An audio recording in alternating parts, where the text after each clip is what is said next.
System میں ایسا جکڑ گیا ہے کہ اگر وہ سود سے بچنا بھی چاہے تو سود کا دھواں اسے لگ ہی جاتا ہے. اور کون ایسا ہے جو بچنا چاہے؟ گھر گھر کے اندر حرام مال داخل ہو چکا ہے. آقا صلی اللہ علیہ وسلم نے فرمایا تھا یاتی علی الناس زمان لا یبالی المرء فیہ ما اخذ منہ.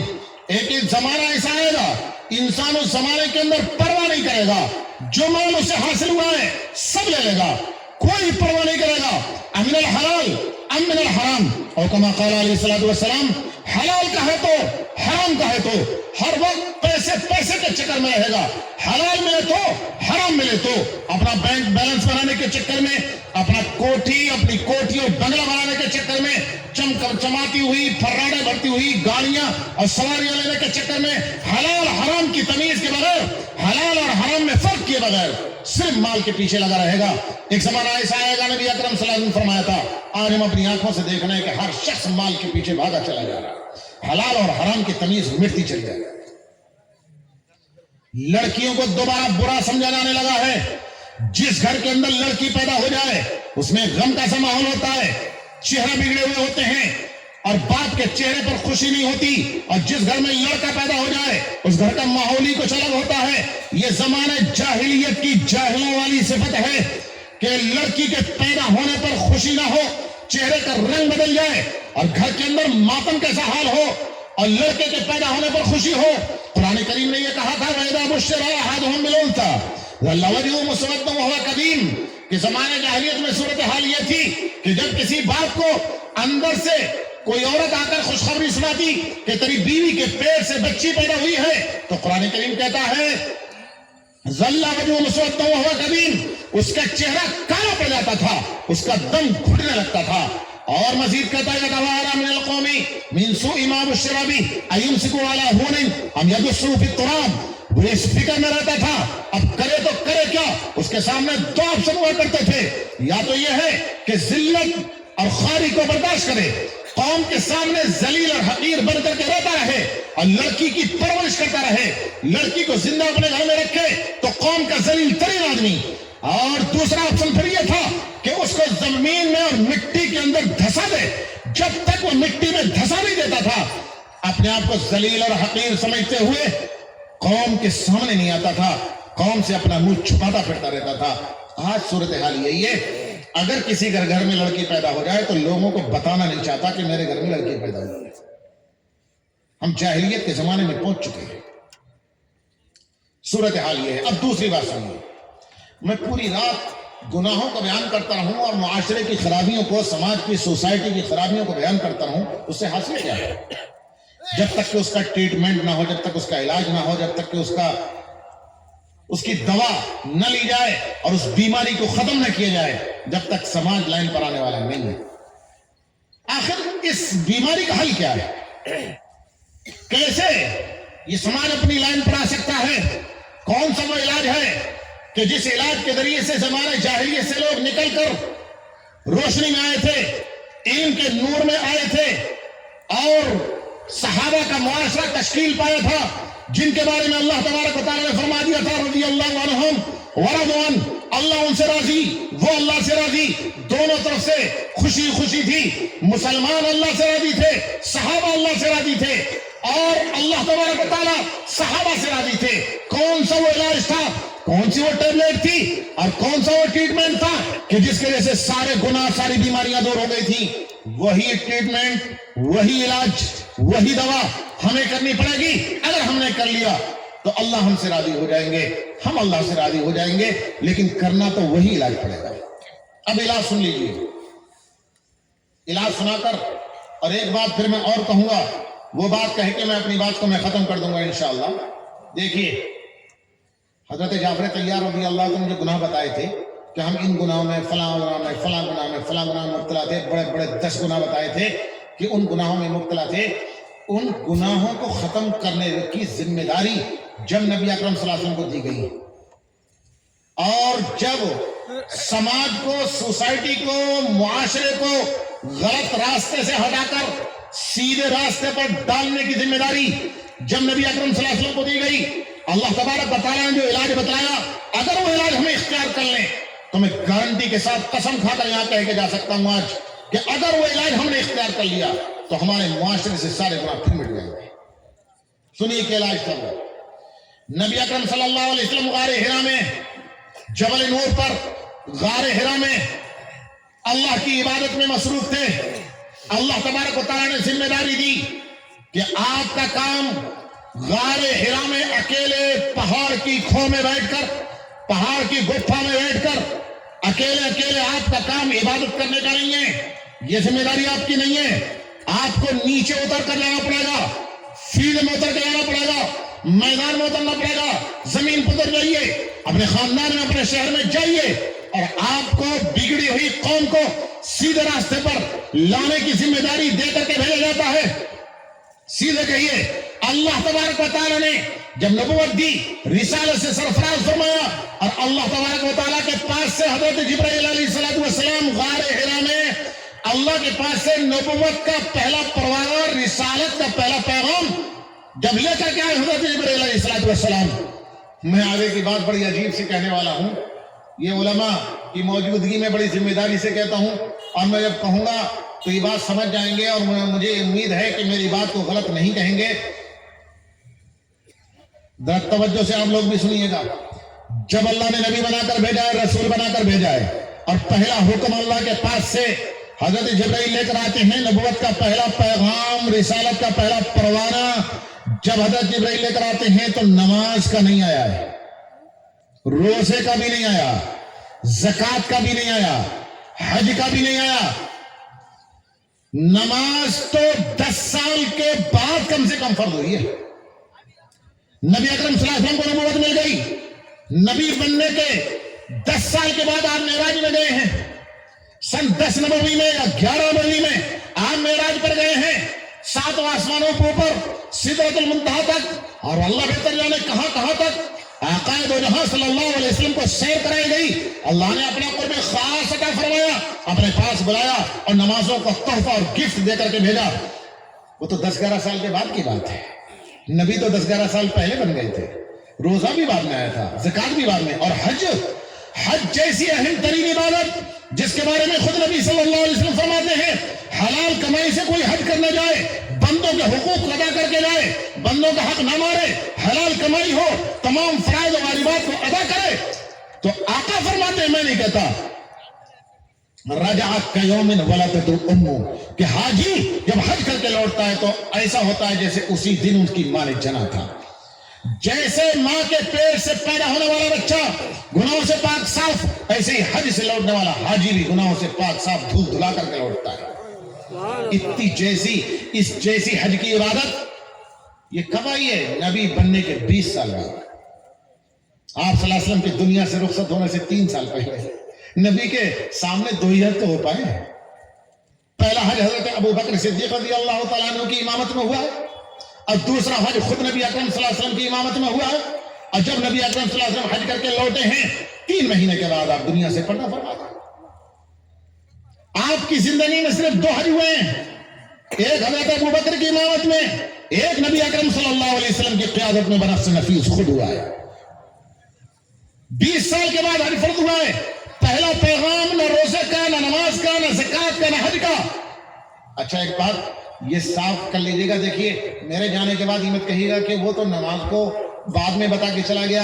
نماز، روزے، زکوٰۃ اور حج کی اہمیت میں جانتا ہوں. میرا ایمان ہے کہ اسلام کی بنیاد 5 چیزوں پر ہے: لا الہ الا اللہ محمد رسول اللہ، اقام الصلاۃ، نماز قائم کرنا، زکوٰۃ دینا، روزہ رکھنا، حج کرنا. ان 5 چیزوں پر اسلام کی بنیاد ہے. میں جانتا ہوں، میرا ایمان ہے، میں اپنا ایمان خراب نہیں کرنا چاہتا. ان کی اہمیت کا مجھے پتا ہے، مجھے ان کی اہمیت کو کم نہیں کرنا ہے. میں کیسے کر سکتا ہوں کہ اپنا ایمان خراب کروں گا؟ ہاں یہ بتانا چاہتا ہوں کہ جتنی اہم چیز ہوتی ہے اتنی ہی اہم چیز کا انتظام بہت پہلے سے ہوتا ہے. پہلے سے انتظامات کیے جاتے ہیں. یہ جلسہ ہو رہا ہے، مفتی جسیم الدین صاحب سے پوچھے گا، ان کے اسٹاف سے پوچھے گا کتنے دن پہلے سے اس کے انتظامات ہو رہے تھے. تو نماز، روزہ، زکوٰۃ اور حج کا پہلے سے انتظام کرایا جا رہا تھا. علم کی روشنی دی جا رہی تھی، علم کے زیور سے آراستہ کیا جا رہا تھا. نماز کو سمجھنے اور پڑھنے کی کیفیت پیدا کی جا رہی تھی، مسائل سمجھائے جا رہے تھے کہ نماز کو پڑھنا کس طریقے سے ہے، حج کیسے کرنا ہے، زکوٰۃ کیسے دینا، روزہ کیسے کرنا ادا کرنا ہے، پہلے سے علم کی روشنی دی جا رہی تھی۔ جب صلاحیت پیدا ہو گئی اور جب طاقت پیدا ہو گئی تب یہ احکام آئے ہیں۔ اہم چیز میں ایسے ہی ہوتا ہے، اہم چیز شروع میں نہیں آتی ہے، اہم چیز بعد میں آتی ہے، اس لیے اس کی اہمیت کا انکار نہیں۔ پہلا حکم اگر آیا ہے اللہ کے پاس سے تو کیا آیا ہے؟ اقرأ بسم ربک الذی خلق، اقرأ بسم ربک الذی خلق، پڑھیے اس رب کے نام سے جس نے پیدا کیا ہے۔ معاشرہ بگڑا ہوا ہے، گناہوں سے لبریز ہے، بچہ گناہ میں مبتلا ہے، جوان مبتلا ہے، بوڑھے مبتلا ہے۔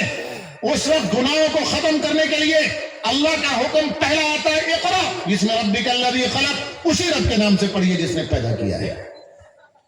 علماء نے لکھا ہے کہ اس قرآن کریم کی سب سے پہلی آیت میں جو سب سے پہلے نازل ہوئی ہے، پہلے نمبر پر پہلی آیت میں یہ کیوں کہا گیا ہے کہ اس رب کے نام سے پڑھیے جس نے پیدا کیا ہے؟ یہ بھی تو کہا جا سکتا تھا اس رب کے نام سے پڑھیے جس نے اونچے اونچے پہاڑ بنائے ہیں، اس رب کے نام سے پڑھیے جس نے دریا بہائے ہیں، اس رب کے نام سے پڑھیے جس نے تریپورا میں ربڑ پیدا کی ہے، اس رب کے نام سے پڑھیے کہ جس نے سمندروں کے اندر انگنت مخلوق پیدا کی ہے۔ سب کچھ کہا جا سکتا تھا۔ یہ بھی کہا جا سکتا تھا کہ پہاڑ اور پتھر جیسی سخت چیز بنائی ہے اور جس نے پانی جیسی بہتی ہوئی نرم چیز بنائی ہے۔ یہ کیوں کہا گیا کہ پیدا کیا ہے؟ اس رب کے نام سے پڑھیے۔ مفسرین لکھتے ہیں اللہ تبارک و تعالی یہ اشارہ دینا چاہتے ہیں مخلوق کو اور اپنی کائنات کو کہ بندو دیکھو، پیدا ہونا تمہارے بس میں نہیں تھا، دنیا میں آنا تمہاری طاقت میں نہیں تھا، یہ قدرت اور طاقت تو میرے پاس ہے کہ میں ہی پیدا کر سکتا ہوں، میرے پیدا کیے بغیر کوئی نہیں آ سکتا۔ اب میں نے پیدا کر دیا، میں نے تمہیں پیدا کر دیا، وجود بخش دیا، دنیا میں تم آ گئے۔ جب دنیا میں تم آ گئے اور دنیا میں آنے کے بعد تمہاری ہڈیوں میں کچھ دم آ گیا، کچھ جسم جس سے تھوڑا سا مضبوط ہو گیا، 6-7 سال کے ہو گئے، اور کچھ شعور آ گیا، 4-5 سال کے ہو گئے، کچھ شعور آ گیا، عقل کام کرنے لگی، تو دنیا میں آنے کے بعد سب سے پہلی ذمہ داری اگر تمہاری کوئی ہے، 4-5 سال کے ہونے کے بعد، شعور آنے کے بعد اگر پہلی ذمہ داری تمہاری کوئی ہے تو پڑھنے کی ہے۔ دنیا میں ہوش سنبھالنے کے بعد سب سے پہلا فریضہ اور سب سے پہلا کام تمہارا پڑھنے کا ہے۔ پڑھو، اگر پڑھو گے تو خود بخود صحیح راستے پر چلتے ہوئے۔ علم وہ روشنی ہے کہ جس کے دل کے اندر علم کا نور آ گیا، علم کی روشنی آ گئی، وہ گناہوں میں مبتلا نہیں ہوگا۔ آپ غور کر لیجئے گا، میری بات مت سنیے، آپ خود ٹھنڈے دل سے غور کریں، اپنے محلے کو دیکھ لیں، ایک سروے کر لیں، کیلا شہر کے اندر پورے میں سروے کر لیں کہ کیلا شہر میں کتنے حافظ ہیں، کتنے قاری ہیں، کتنے مفتی ہیں، کتنے علماء ہیں۔ مان لیجیے 200 ہیں، فرض کر لو، مجھے نہیں معلوم، مان لو 2 منٹ کو کہ 200 ہیں۔ ان 200 حافظوں میں اور علماء میں کوئی شرابی نہیں ملے گا، کوئی زنا کرتا ہوا نہیں ملے گا، کوئی سود کھاتا ہوا نہیں ملے گا، کوئی لڑکیوں کو دفن کرتا ہوا نہیں ملے گا، کوئی قتل و قتال کرتا ہوا نہیں ملے گا، کوئی رہزنی ڈکیتی کرتا ہوا نہیں ملے گا، کوئی پڑوسی کو ستاتا ہوا نہیں ملے گا۔ اس کے علاوہ دوسرے 200 نوجوانوں کو کہیں کسی محلے سے، چاہے وہ ہوٹلوں پہ کام کرنے والے ہوں، چاہے وہ پنچر جوڑنے والے ہوں، چاہے وہ کالج یونیورسٹیوں میں پڑھنے والے ہوں، 200 نوجوانوں کو دیکھ لینا۔ میں یہ نہیں کہتا کہ سارے گناہ اس میں ملیں گے، لیکن یہ ضرور ہے کہ ایک نہ ایک گناہ ضرور اس میں ملے گا۔ بہت کم نوجوان ایسے ملیں گے جس کے اندر کوئی گناہ نہ پایا جاتا۔ کیا وجہ ہے آخر؟ یہ حفاظ اور علماء گناہوں سے بچے ہوئے ہیں اور دوسرے لوگ گناہوں سے بچے ہوئے نہیں ہیں۔ کیا چیز ہے؟ کیا ہندوستان کا سنویدھان، کیا کانسٹیٹیوشن، کہ یہاں کی جوڈیشری، کہ یہاں کا ایڈمنسٹریشن، یہاں کی پولیس؟ اگر پولیس ہے تو سب کے لیے ہے، اگر کانسٹیٹیوشن ہے تو سب کے لیے ہے، جوڈیشری ہے، عدلیہ ہے، کورٹ ہے، سب کے لیے ہے، کہ صرف علماء کے لیے ہے، دوسروں کے لیے نہیں ہے، سب کے لیے ہے۔ تو اگر علماء کو جوڈیشری روک سکتی، پولیس روک سکتی، قانون روک سکتا، نیم روک سکتے، سنویدھان روک سکتا، تو دوسروں کو بھی روکتا، وہ سب کے لیے برابر ہے۔ آپ کا دل کہے گا کہ ان کے پاس دین کے علم کی روشنی ہے، ان کے پاس دین کے علم کی روشنی نہیں ہے، اس لیے یہ بھٹک رہے ہیں۔ میں آپ کے سامنے دین کی اور علم کی اہمیت کو بتانا چاہ رہا ہوں۔ بچہ علم کی روشنی میں نہایا ہوا ہونا چاہیے۔ امت کا ہر فرد، بچہ ہو تو، جوان ہو تو، بوڑھا ہو تو، قرآن پڑھا ہوا ہو, علم دین کی روشنی میں نہایا ہوا ہو, پھر میں گارنٹی لیتا ہوں کہ گناہوں میں وہ مبتلا نہیں ہوگا. سب سے پہلا حکم آیا اقرا بسم ربک الذی خلق. اس حکم پر اگر ہم نے عمل کر لیا تو عمل کرنے کے بعد گناہوں سے ہم خود بخود بچ جائیں گے. ہمارا معاشرہ صحابہ کا نمونہ پیش کرنے لگے گا. اب ایک بات یہ ہے کہ علم حاصل کرنا ہے. کون سا علم حاصل کرنا ہے؟ پڑھنا کیا ہے؟ میں نے ایک حدیث پڑھی, اس کا ترجمہ سن لو. نبی اکرم صلی اللہ علیہ وسلم نے فرمایا کیا پڑھنا ہے اور کون سا علم حاصل کرنا ہے. آقا نے فرمایا العلم ثلاثہ, علم تین ہے.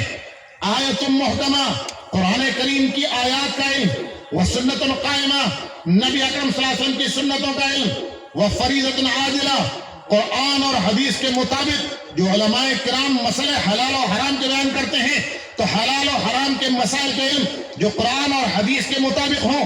فریضۃ عادلہ کا مطلب محدثین نے لکھا ہے المسائل التي تعدل القرآن والسنہ, وہ مسائل جو قرآن و سنت کے مطابق ہے اور برابر ہے, قرآن و سنت کے خلاف نہیں ہے. ہر امت کا فرد قرآن پڑھا ہوا ہو, سنتوں کو جانتا ہو, اپنی زندگی سے متعلق حلال اور حرام کو جانتا ہو. میں آپ سے یہ نہیں کہتا پوری دنیا کے حلال اور حرام کو آپ سیکھیے. آپ اگر ڈاکٹر ہیں, ڈاکٹر کے لیے کیا حلال کیا حرام ڈاکٹر کو جاننا فرض ضروری ہے. ایک بزنس مین ہے, کیا حلال اس کے لیے کیا حرام, اسے اپنی بزنس کے مسائل کو سیکھنا فرض ہے. ایک کاشتکار ہے, فارمر ہے, کھیتی کرنے والا ہے, کسان ہے, تو کسان کے لیے, کھیتی کرنے والے کے لیے, فارمر کے لیے کیا حلال کیا حرام اس کے لیے جاننا ضروری ہے. ایڈوکیٹ کے لیے کون سے مقدمہ لڑنا جائز, کون سے مقدمہ لڑنا ناجائز, اس کے لیے جاننا ضروری ہے. ہر شخص اپنی زندگی کے حلال اور حرام کو جانتا ہو, پھر وہ جب حلال و حرام کی روشنی میں اپنی بزنس کرے گا تو گناہوں سے محفوظ رہے گا. اور یہاں بہت سے لوگ ہر قسم کے, ہر طبقے کے, ہر ایک کی لائف لائن الگ ہے, ہر ایک اپنے اپنے لائن کے لوگ بیٹھے ہوئے ہیں.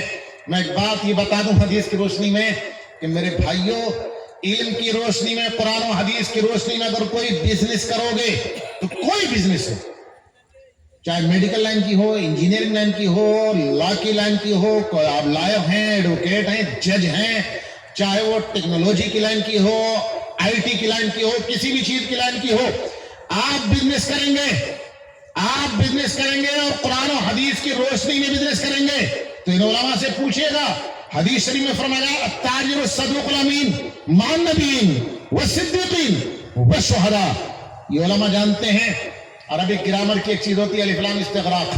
التاجر پر الف لام استغراق کا ہے, اس کا مطلب ہے ہر قسم کا بزنس مین, کوئی بھی بزنس کرنے والا سچائی امانت داری کے ساتھ کرے گا, قرآن و حدیث کی روشنی میں کرے گا تو اس کا حشر انبیاء کے ساتھ, صدیقین کے ساتھ, شہداء کے ساتھ ہوگا. اگر بزنس عبادت بن کر آخرت میں ہمیں مل جائے اور انبیاء کے ساتھ ہمارا حشر ہو جائے تو اس سے بہتر اور ہمیں کیا چیز چاہیے. اسی حدیث کا آخری ٹکڑا ہے, میں اسے کو بیان کر دوں اور پھر ایک جلدی سے تیسری بات بیان کروں گا. انشاءاللہ 10 منٹ کے اندر اپنی بات میں ختم کرنے کی کوشش کروں گا. 11:09 ہو گئے, بہت زیادہ ٹائم ہو گیا. 10 منٹ سے زیادہ اب نہیں لوں گا انشاءاللہ. آخری ٹکڑا اس حدیث کا ہے وما سوا ذالک فہو فضل. آقا نے فرمایا دیکھو علم تین ہیں, قرآن کا علم, سنتوں کا علم, حلال اور حرام کا علم. فرمایا اور جو ان تین علوم کے علاوہ ہیں, قرآن, سنت اور حلال و حرام کے علاوہ جو اور علوم ہیں, چاہے وہ کسی چیز کا علم ہو, میڈیکل لائن کا علم ہو, انجینئرنگ کا علم ہو, قانون کا علم ہو, ٹیکنالوجی کا علم ہو, کسی چیز کا علم ہو, آقا نے فرمایا وما سوا ذالک, جو ان تین کے علاوہ ہے فہو فضل, تو وہ فضیلت کی چیز ہے, آپ کے لیے پلس پوائنٹ ہے. کس نے منع کیا حاصل کرنے کو؟ کیجیے حاصل. کون منع کرتا ہے؟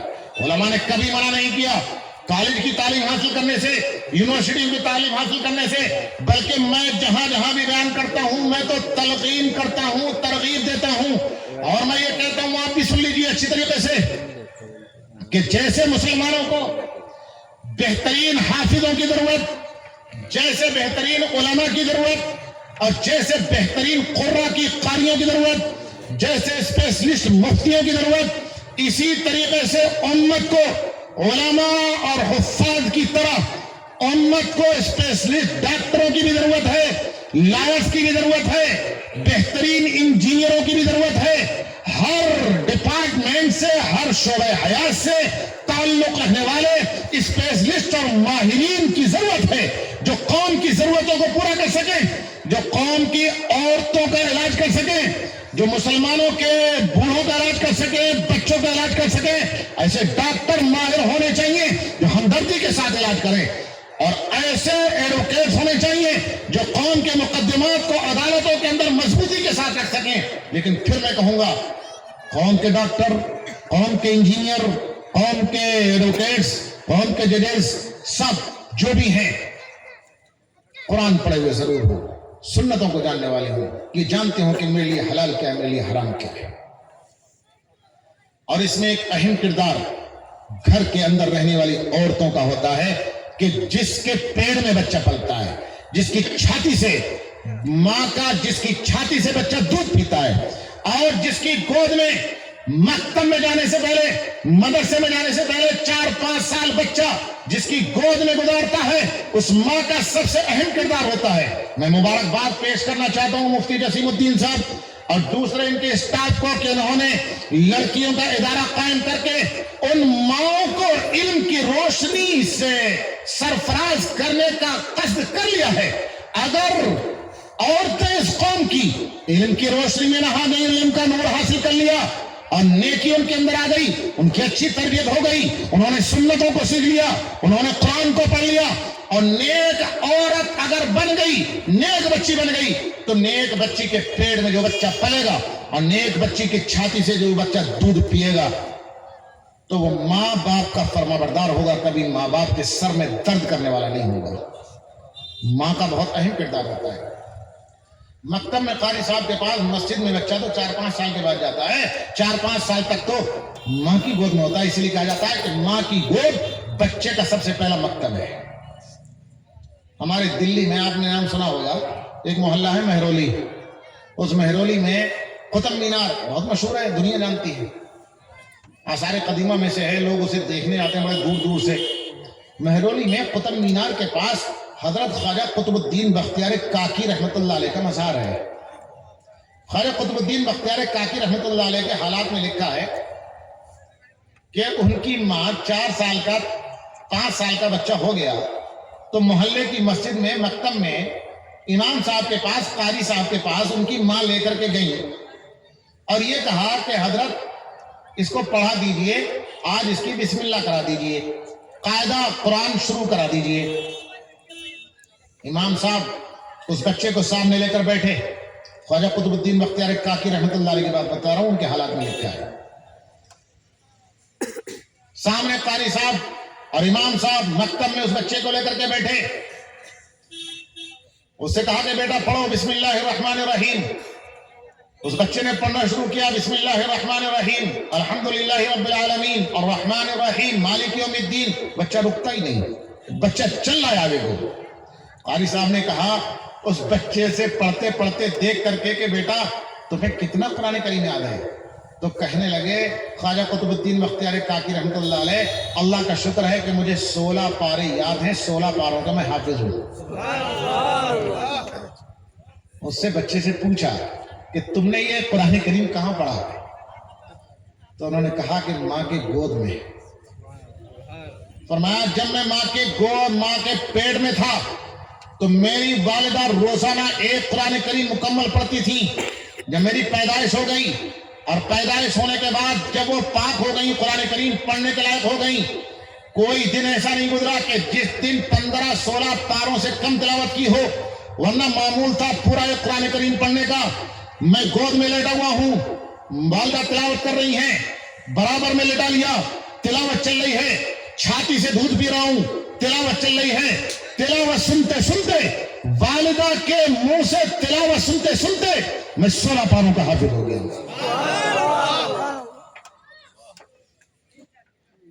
ایک بات یہ بتا دوں، ایسا نہیں ہے کہ اس زمانے کے بچے ذہین تھے، اس زمانے کے ذہین نہیں ہے، اس زمانے کے بچے پہلے زمانے کے بچوں سے زیادہ ایکٹیو ہیں۔ لیکن اس وقت جو بچے سنتے ہیں وہ یاد ہوتا ہے، اس وقت میں جو سنتے تھے وہ یاد ہوتا تھا۔ اس وقت قرآن سنتے تھے، قرآن یاد ہوتا تھا۔ آج ہر بچے کے ہاتھ میں موبائل ہے، اس کے ماں کے ہاتھ میں موبائل ہے، موبائل سے گانے سنتا ہے، ڈرامے دیکھتا ہے, سیریل دیکھتا ہے, جب ہوش سنبھالتا ہے لڑکھڑاتی زبان سے بولنا شروع کرتا ہے تو گانا گاتا ہوا بولتا شروع کرتا ہے. ایک زمانہ تھا ہم نے اپنے بچپن میں دیکھا ہے 3-4 سال کا بچہ جب بولنے لگتا تھا, 2 سال کا بچہ ٹوٹی پھوٹی لڑکھڑاتی زبان سے والدہ سے پڑھواتی تھی, بیٹا پڑھو لا الہ الا اللہ محمد رسول اللہ. وہ پڑھتا تھا, اسے کلمہ یاد کراتی تھی, اسے قل اللہ شریف یاد کراتی تھی. کبھی نانی گھر میں آ رہی ہیں, کبھی خالہ گھر میں آ رہی ہیں, تو نانی کے آنے پر وہ والدہ بچے کی کہتی تھی کہ امی جان میرا بچہ تو اب بولنے لگا ہے, بیٹا ذرا کلمہ سنا دو. وہ لڑکھڑاتی زبان سے کلمہ سناتا تھا, نانی خوش ہو کر کے اسے پیسے دیتی تھی. آج بھی نانی آتی ہے, خالہ آج بھی آتی ہیں, اور والدہ بڑے فخر سے ساتھ کہتی ہیں کہ میرا بچہ تو اب بولنے لگا, بیٹا ذرا گانا سناؤ. اور بیٹا کھڑے ہو کر کے گانا سنانا شروع کر دیتا ہے. وہ ماں, وہ نانی, وہ خالہ بھی اتنی بے شرم اور بے حیا کہ گانا سن کر خوش ہو کر کے انعام دیتی ہے. دماغ آج بھی, دماغ پہلے سے زیادہ تیز ہے, پہلے سے اسباب اور وسائل زیادہ ہیں, لیکن ماں کی گود وہ نہیں ہے جو ماں کی گود کبھی کسی زمانے میں ہوا کرتی تھی. اس لیے اگر مائیں اپنے آپ کو صحیح راستے پر ڈال لیں اور قرآن و حدیث کی روشنی میں بچوں کی پرورش کریں تو پھر مجھے یقین ہے کہ ماں کے پیٹ سے اور ماں کی گود سے جو بچہ باہر نکلے گا تو بنیاد کی پہلی اینٹ جب سیدھی ہوگی تو پوری عمارت سیدھی چلتی رہے گی. میں نے کہا تھا ابھی, میں مبارکباد پیش کرنا چاہتا ہوں حضرات کو کہ انہوں نے ان ماؤں کی گود کو نیک صالح بنانے کا بیڑا اٹھایا ہوا ہے. آپ حضرات کی ذمہ داری ہے کہ آپ ان کے قدم قدم پر ساتھ رہیں گے نا انشاءاللہ. آخری بات دیکھو بھائی, میں پورے رات تقریر کرتا ہوں, آپ پورے رات تقریر سنتے رہیں تو نہ مجھے تقریر کرنے کا کوئی فائدہ ملے گا, نہ آپ کو تقریر سننے کا کوئی فائدہ ملے گا اگر میں اپنی کہی ہوئی باتوں پر عمل نہ کروں اور آپ سنی ہوئی باتوں پر عمل نہ کریں. اصل تو عمل ہے, اصل عمل ہے. میں نے جو باتیں کہی ہیں اگر میں عمل نہ کروں, آپ نے جو سنی ہے آپ عمل نہ کریں, تو میرا یقین ہے کہ اللہ تبارک و تعالیٰ کی ہاں میں بچ نہیں پاؤں گا, آپ بھی نہیں بچ پائیں گے. اللہ تبارک و تعالیٰ نے اگر مجھ سے سوال کر لیا کہ 1 گھنٹہ بیان کرتا تھا, تقریر کرتا تھا, لوگوں کے دین کی بات بتاتا تھا, خود عمل کیوں نہیں کرتا تھا, میرے پاس جواب نہیں ہوگا. آپ لوگوں سے پوچھیں گے کہ پوری رات تقریر سنتے تھے, جلسے سنتے تھے, بڑی عزت کرتے تھے حضور لوگوں کی اور حضرات علماء کرام کی, لیکن تم ان کی بتائی ہوئی باتوں پر عمل کیوں نہیں کرتے تھے, کیا ہوگا تمہارے پاس جواب. اور آج امت مسلمہ پر جو مصیبتیں آ رہی ہیں اور ہر جگہ مسلمان قوم لٹ رہی ہے, پٹ رہی ہے, ذلیل ہو کر رہ گئی ہے, عزت برباد ہو گئی ہے, ذلت اور خواری مسلط ہو گئی ہے. فرق یہ ہے کہ ہمارے اندر, وجہ یہ ہے کہ ہمارے اندر عمل نہیں ہے. صحابہ کرام اور ہم میں صرف یہی فرق ہے, صحابہ ایک بات کو سنتے تھے, زندگی میں اتار لیتے تھے, اور ہم لوگ سنتے ہیں عمل نہیں کر پاتے. ایک صحابی ہیں حضرت عمرو بن ابی سلمہ, نبی اکرم صلی اللہ علیہ وسلم کے سوتیلے بیٹے ہیں. نبی اکرم صلی اللہ علیہ وسلم کی ایک زوجہ مطہرہ ہیں حضرت ام سلمہ. میں کہاں تک آپ کو بتاؤں, میں پھر کہوں گا کہ آپ لوگ اتنا اچھا جذبہ لے کر بیٹھے. میں نے 10 منٹ کا وعدہ کیا تھا, 10 منٹ تو پورے ہو گئے, 11:19 ہو گئے. پتہ نہیں کیا بات, میرا ہاتھ ٹھیک 10 منٹ تو ادھر کو گیا. تھوڑی دیر اور نہ دیکھتا تو اور کام چل جاتا, اور دماغ پہ بوجھ ہو گیا کہ وعدہ خلافی ہو رہی ہے. لیکن غلطی پھر کہوں گا آپ کی ہے, آپ اتنا اچھا جذبہ آپ لے کے بیٹھے کہ نہ اتنی تڑپ اور جذبہ لے کر بیٹھتے, نہ میری بات لمبی پڑتی. لیکن ہنسنے کی بات نہیں ہے, آپ ذرا توجہ سے سنیں کہ ہم کہاں ہیں, صحابہ کہاں تھے. ہنسنے کی بات نہیں ہے واقعی. حضرت ام سلمہ رضی اللہ تعالیٰ عنہا نبی اکرم صلی اللہ علیہ وسلم کی زوجہ مطہرہ ہیں, ہم سب کی ماں ہیں. ان کے شوہر تھے ابو سلمہ, غزوہ احد میں شہید ہوئے.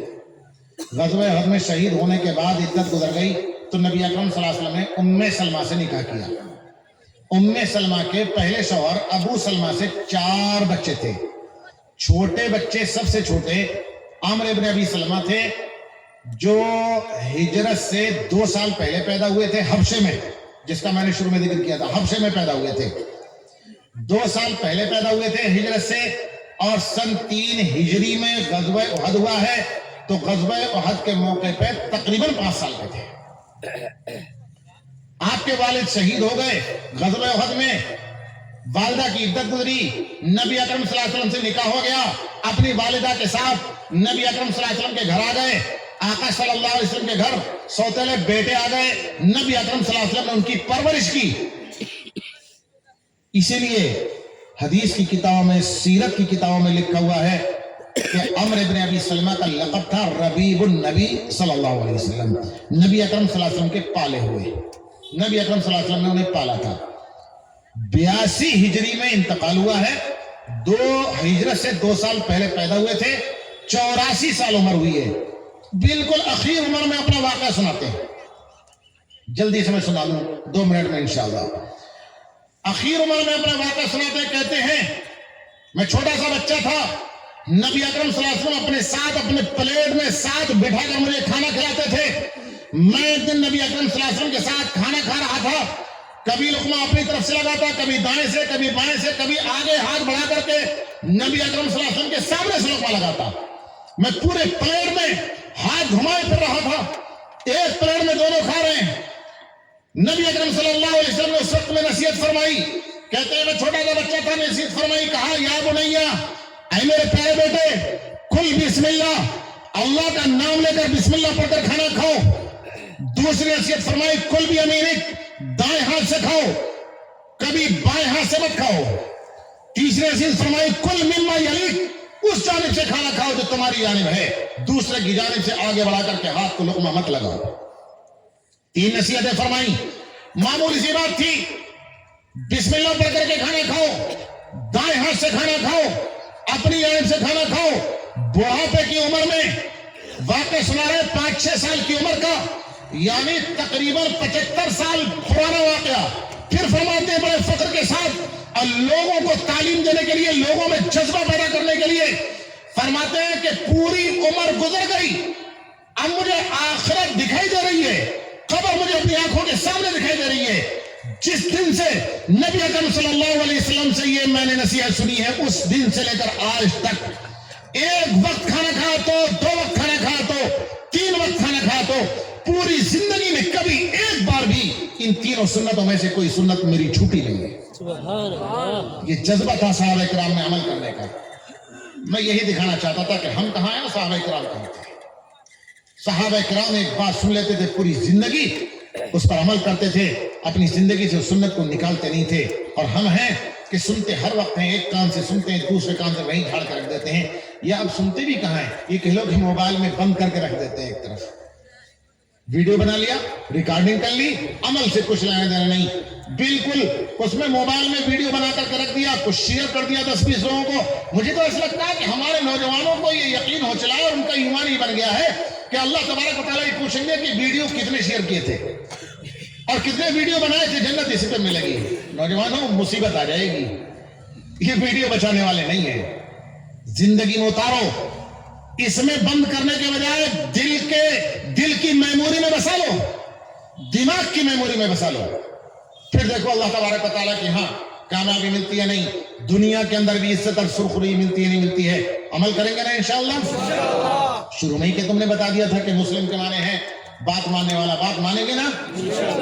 دعا کریں اللہ تبارک و تعالیٰ مجھے بھی عمل کرنے کی توفیق عطا فرمائے، آپ کو بھی عمل کرنے کی توفیق عطا فرمائے۔ وآخر دعوانا ان الحمدللہ رب العالمین۔